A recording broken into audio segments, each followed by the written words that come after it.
कि काडले घुमाथिन आपन दादा हर दादी से पूछा थी नहीं काडले घुमाथिन आपन दादा कहारे कहाँ माता बहे बबुआ की करब जानुआ कहारे कहाँ माता बहे काडले घुमाथिन आपन दादा दादी से पूछा थी नहीं काडले घुमाथिन आपन दादा दादी से पूछा थी नहीं बबुआ की करब जानुआ कहारे कहाँ माता बहे बबुआ की करब जानुआ कहारे कहाँ माता बहे।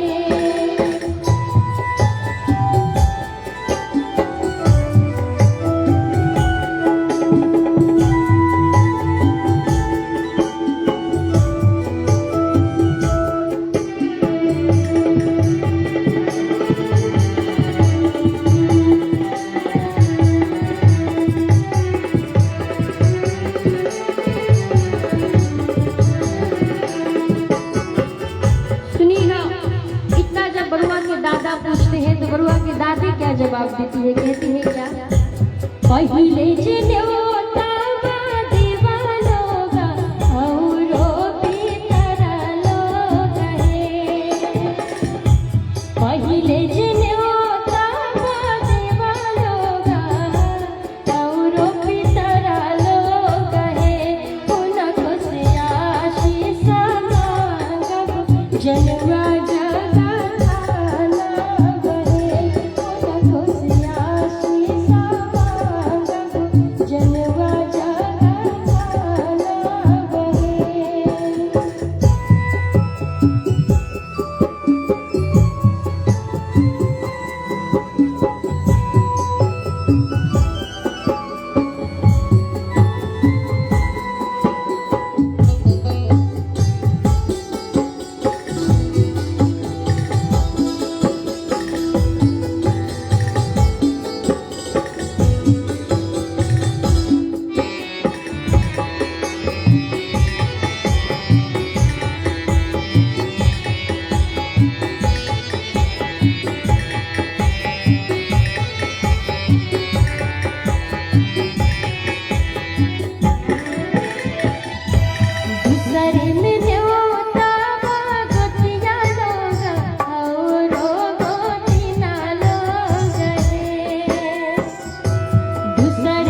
बातें होती। बरुआ के पापा पूछते हैं, कहते हैं क्या?